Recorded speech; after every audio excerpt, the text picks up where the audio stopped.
આધાર update કેન્દ્રોથી વારંવાર ફરિયાદ આવતા આમ આદમી પાર્ટીના ડેડિયાપાડાના ધારાસભ્ય ચૈતર વસાવાએ મામલેદાર કચેરી ખાતે આધાર અપડેટ કેન્દ્રની મુલાકાત લીધી।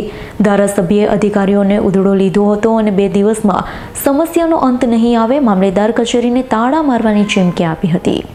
ધારાસભ્ય ચૈતર વસાવાએ જણાવ્યું છે કે અમારા કાર્યાલય પર આવી ખેડૂત આગેવાન બાળકો અને વાલીઓએ અમને જણાવ્યું કેવાયસીની પ્રક્રિયા છે, નામ સુધારવાની પ્રક્રિયા છે, આધાર કાર્ડની પ્રક્રિયા છે કે ખેડૂત રજિસ્ટ્રેશનની પ્રક્રિયા છે, તેમાં કોઈ પણ સોફ્ટવેર ચાલતું નથી, સ્ટાફ પણ નથી। આખા ડેડિયાપાડા તાલુકામાં ફક્ત એક જ કેન્દ્ર ચાલુ છે, જેના કારણે રાત્રે 2-3 વાગ્યાથી 500 લોકો કેન્દ્રની બહાર આવી જવા માટે મજબૂર બને છે।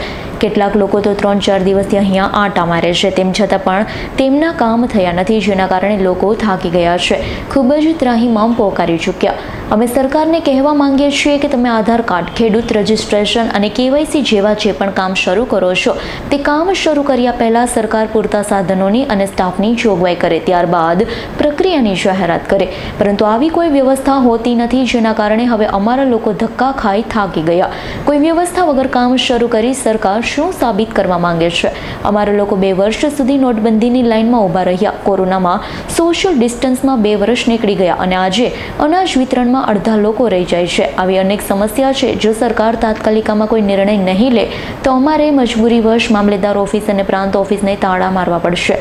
અમારી માંગણી છે કે તાત્કાલિક ધોરણે આધાર કાર્ડ અપડેટ, ખેડૂત રજિસ્ટ્રેશન અને રેશન કાર્ડ કેવાયસી જેવા તમામ કામ ચાલુ કરવામાં આવે। 2 દિવસ બાદ ફરી અમે આવીશું। જો ફરીથી આવી જ હાલત હશે તો અમે આ ઓફિસને તાળા મારી દઈશું।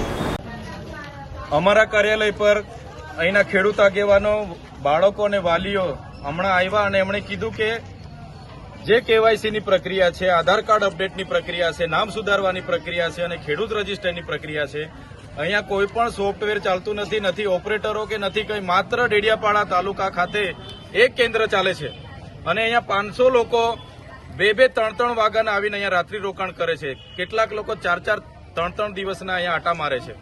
ત્યારે અમે સરકારને કહેવા માંગીએ છીએ, આગળ એમણે આધાર કાર્ડ અપડેટની પ્રક્રિયા ચાલુ કરી, થોડા 1 મહિના પહેલા રેશન કાર્ડ કેવાયસીની પ્રક્રિયા ચાલુ કરી, હમણાં ખેડૂત રજિસ્ટરની પ્રક્રિયા ચાલુ કરી છે। તો જે પણ સરકાર કરવા માંગે છે એના માટે પહેલા પૂરતા સાધનોની વ્યવસ્થા કરે, પૂરતા સ્ટાફની વ્યવસ્થા કરે અને પછી જાહેરાત કરે તો અમારા લોકો સમયે આવીને કરાવી જાય। હવે છેલ્લા 6 મહિનાથી અહીંના લોકોએ આટા ફેરા મારીને થાકી ગયા છે, આધાર કાર્ડ અપડેટમાં, રેશન કાર્ડ કેવાયસીમાં અને ખેડૂત રજિસ્ટ્રેશનમાં। તો આ શું સાબિત કરવા માંગે છે સરકાર? આધાર કાર્ડ પણ એમણે જ આપ્યા છે, રેશન કાર્ડ પણ એમણે જ આપ્યા છે અને જે ખેડૂત છે એમના કટિયા છે, તો એને શું રજીસ્ટ્રેશન કરાવીને શું કરવા માંગે છે? એટલા માટે સરકારને કહીએ છીએ, 2 વર્ષ નોટબંધીમાં અમારા લોકોએ લાઈનો પણ કાઢી છે, 2 વર્ષ કોરોનામાં સોશિયલ ડિસ્ટન્સમાં 2 વર્ષ નીકળી ગયા છે। આજે અનાજ માટે છેલ્લા 2 દિવસે વિતરણ થાય એમાં અડધા લોકો રહી જાય છે। તો આવી બધી સમસ્યાઓ છે। જો સરકાર તાકીદે નિર્ણય નહીં લેશે તો અમારે મજબૂરી વશ આ મામલતદાર અને પ્રાંતને અમારે તાળા મારવા પડશે।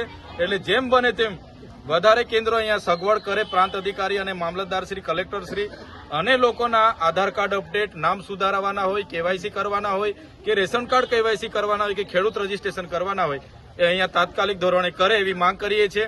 2 દિવસ પછી ફરી અમે મુલાકાત લઈશું ગુરુવારના રોજ અને જો લોકોને ન્યાય નહીં મળશે તો અમારે મજબૂરી વશ મોટા તાળા લાવીને અહીંયા અમે મારી દઈશું અને કલેક્ટર કચેરી આ બંધ કરી દઈશું।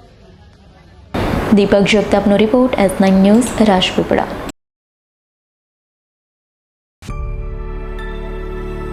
અમારી તમામ માહિતીથી અપડેટ રહેવા માટે જોડાયેલા રહો S9 ન્યૂઝ સાથે।